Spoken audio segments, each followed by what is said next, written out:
ഒരു സാധാരണ മീൻപിടുത്തക്കാരനിൽ നിന്ന് ക്രിസ്തീയ സഭയുടെ അടിസ്ഥാന ശിലയായി മാറിയ ചരിത്രത്തിലെ തന്നെ ഏറ്റവും വിസ്മയിപ്പിക്കുന്ന ജീവിതകഥയാണിത്.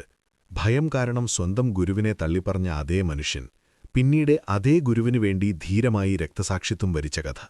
ഗലീലക്കടലിലെ തിരമാലകൾക്കും റോമിലെ രാജകൊട്ടാരങ്ങൾക്കുമിടയിൽ സംഭവിച്ച വീഴ്ചകളുടെയും ഉയർച്ചകളുടെയും ഒടുവിൽ വലിയൊരു വിജയത്തിന്റെയും കഥയാണ് പത്രോസിന്റേത്. യേശുക്രിസ്തുവിന്റെ ശിഷ്യന്മാരിൽ പ്രധാനിയും എടുത്തുചാട്ടക്കാരനും എന്നാൽ നിഷ്കളങ്കമായ സ്നേഹമുള്ളവനുമായ പത്രോസിന്റെ ആവേശകരമായ ജീവിതയാത്ര നമുക്ക് തുടക്കം മുതലൊന്ന് കാണാം. ഗലീലക്കടൽ തീരത്ത് തിരമാലകളോട് മല്ലിട്ട് മീൻ പിടിച്ചു ജീവിച്ചിരുന്ന ശിമോൻ എന്ന യുവാവിൽ നിന്നാണ് ഈ കഥ തുടങ്ങുന്നത്. കഠിനാധ്വാനിയായ ഒരു സാധാരണക്കാരൻ. എന്നാൽ യേശുക്രിസ്തുവിന്റെ വരവോടുകൂടി അവന്റെ ജീവിതം മാറിമറിഞ്ഞു. ഒരു രാത്രി മുഴുവൻ വലയെറിഞ്ഞിട്ടും ഒരു മീൻ പോലും കിട്ടാതെ നിരാശനായി വല കഴുകിക്കൊണ്ടിരിക്കുമ്പോഴാണ് യേശു അവിടേക്ക് വരുന്നത്. യേശുവിന്റെ നിർബന്ധപ്രകാരം പകൽ വെളിച്ചത്തിൽ മീൻ കിട്ടാൻ ഒട്ടും സാധ്യതയില്ലാത്ത ആഴത്തിലേക്ക് അവൻ വീണ്ടും വലയിറക്കി. എന്നാൽ സംഭവിച്ചത് അത്ഭുതമായിരുന്നു. വല പൊട്ടുമാറ് മീൻ ലഭിച്ചു. ഈ അത്ഭുതം കണ്ട ശിമോൻ ഭയന്ന് യേശുവിന്റെ കാൽക്കൽ വീണു.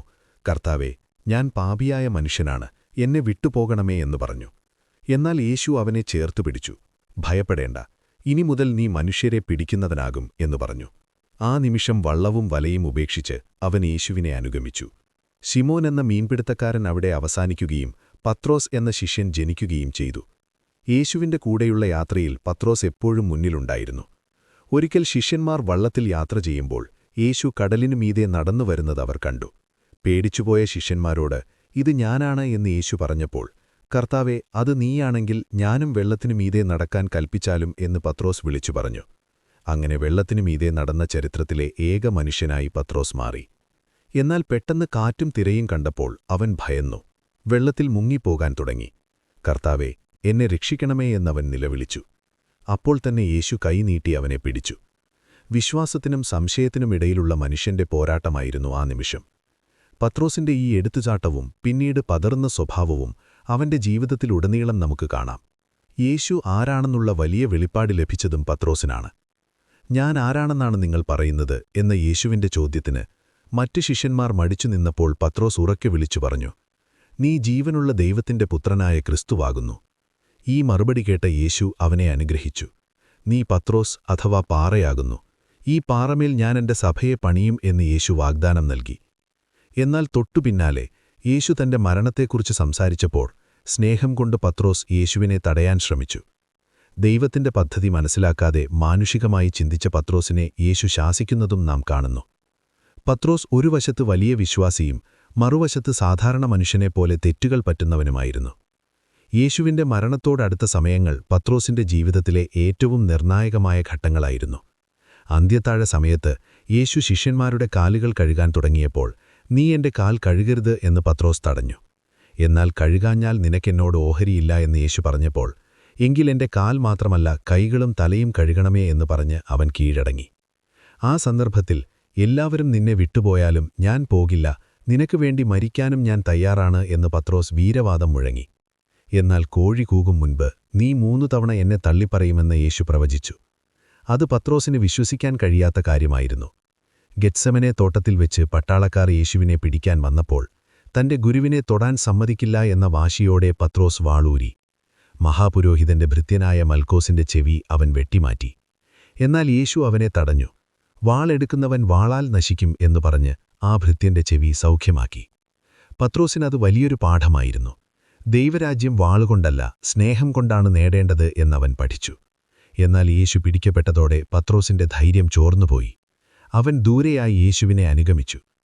മഹാപുരോഹിതന്റെ വീട്ടിന്റെ മുറ്റത്ത് തീ കാഞ്ഞുകൊണ്ടിരിക്കുമ്പോൾ പത്രോസിന്റെ ജീവിതത്തിലെ ഏറ്റവും ഇരുണ്ട നിമിഷം വന്നെത്തി. അവിടെ നിന്ന ഒരു വേലക്കാരി അവനെ സൂക്ഷിച്ചു നോക്കി. "നീയും ആ ഗലീലക്കാരന്റെ കൂടെ ഉണ്ടായിരുന്നല്ലോ" എന്ന് ചോദിച്ചു. ഭയം കൊണ്ട് പത്രോസ് അത് നിഷേധിച്ചു. പിന്നെയും വേറൊരാൾ ചോദിച്ചു. അപ്പോഴും അവൻ "എനിക്ക് ആ മനുഷ്യനെ അറിയില്ല" എന്ന് പറഞ്ഞു. മൂന്നാമതും ആളുകൾ അവനെ തിരിച്ചറിഞ്ഞപ്പോൾ അവൻ ആണയിട്ട് പറഞ്ഞു, "ആ മനുഷ്യനെ എനിക്കറിയില്ല." ആ നിമിഷം തന്നെ കോഴി കൂകി. അപ്പോൾ വിചാരണസ്ഥലത്തുനിന്ന് യേശു തിരിഞ്ഞ് പത്രോസിനെ ഒന്ന് നോക്കി. ആ നോട്ടം അവന്റെ ഹൃദയം തകർത്തു. താൻ സ്നേഹിച്ച ഗുരുവിനെ തള്ളിപ്പറഞ്ഞല്ലോ എന്ന കുറ്റബോധത്താൽ അവൻ പുറത്തുപോയി മനം നൊന്ത് കരഞ്ഞു. എന്നാൽ പത്രോസിന്റെ കഥ അവിടെ അവസാനിച്ചില്ല. ഉയർത്തെഴുന്നേറ്റ യേശു തന്റെ ശിഷ്യന്മാരെ കാണാൻ വീണ്ടും ഗലീല കടൽ തീരത്തെത്തി. അവിടെ വെച്ച് യേശു പത്രോസിനെ പേരെടുത്ത് വിളിച്ചു. പ്രാതൽ കഴിച്ച ശേഷം യേശു ചോദിച്ചു, യോഹന്നാന്റെ മകനായ ശിമോനെ, ഇവരിൽ അധികമായി നീ എന്നെ സ്നേഹിക്കുന്നുവോ? 3 തവണ തള്ളിപ്പറഞ്ഞതിന് പകരമായി 3 തവണ ഞാൻ നിന്നെ സ്നേഹിക്കുന്നു എന്ന് പത്രോസിനെക്കൊണ്ട് യേശു ഏറ്റുപറയിച്ചു. ഓരോ തവണയും എന്റെ ആടുകളെ മേയ്ക്കുക എന്ന വലിയ ദൗത്യം യേശു അവനെ ഏൽപ്പിച്ചു. പരാജയപ്പെട്ടവനെന്ന് സ്വയം കരുതിയ പത്രോസിനെ ദൈവം വീണ്ടും എഴുന്നേൽപ്പിച്ച് സഭയുടെ നായകനാക്കി മാറ്റുന്ന കാഴ്ചയായിരുന്നു അത്. യേശു സ്വർഗാരോഹണം ചെയ്ത ശേഷം പെന്തക്കോസ്ത് നാളിൽ നാം കാണുന്നത് തീർത്തും പുതിയൊരു പത്രോസിനെയാണ്. പരിശുദ്ധാത്മാവിന്റെ ശക്തി ലഭിച്ചപ്പോൾ പണ്ട് ഭയന്നോടിയ അതേ പത്രോസ് യെരുശലേമിലെ ജനക്കൂട്ടത്തിനു മുന്നിൽ ധൈര്യമായി എഴുന്നേറ്റു നിന്നു.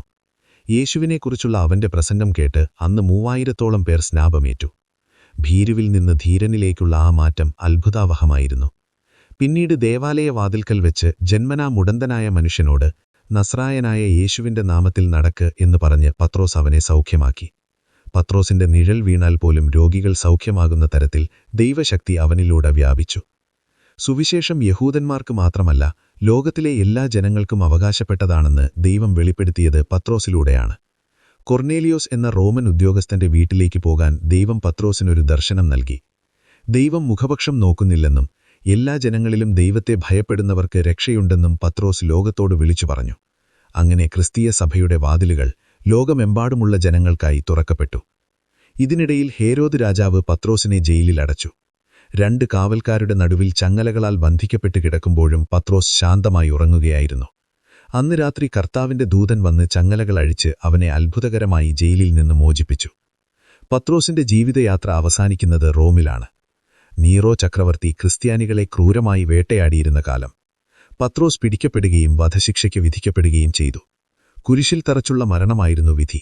എന്നാൽ കുരിശുമരണത്തിന് തയ്യാറെടുക്കുമ്പോൾ പത്രോസ് പറഞ്ഞു, എന്റെ കർത്താവായ യേശു മരിച്ചതുപോലെ മരിക്കുവാൻ എനിക്ക് യോഗ്യതയില്ല, അതിനാൽ എന്നെ തലകീഴായി ക്രൂശിക്കണം. അങ്ങനെ തന്റെ ഗുരുവിനോടുള്ള ആദരവ് മരണം വരെ കാത്തുസൂക്ഷിച്ചുകൊണ്ട് തലകീഴായി ക്രൂശിക്കപ്പെട്ട് പത്രോസ് രക്തസാക്ഷിത്വം വരിച്ചു. ഗലീലയിലെ സാധാരണ മീൻപിടുത്തക്കാരനിൽ നിന്ന് വിശ്വാസത്തിനുവേണ്ടി ജീവൻ നൽകിയ മഹാപുരുഷനായി പത്രോസ് ചരിത്രത്തിൽ ഇടം നേടി. വീഴുന്നവർക്കും പരാജയപ്പെടുന്നവർക്കും പശ്ചാത്താപത്തിലൂടെ തിരിച്ചുവന്ന് വലിയ കാര്യങ്ങൾ ചെയ്യാൻ സാധിക്കുമെന്നതിന്റെ ഏറ്റവും വലിയ ഉദാഹരണമാണ് പത്രോസിന്റെ ജീവിതം.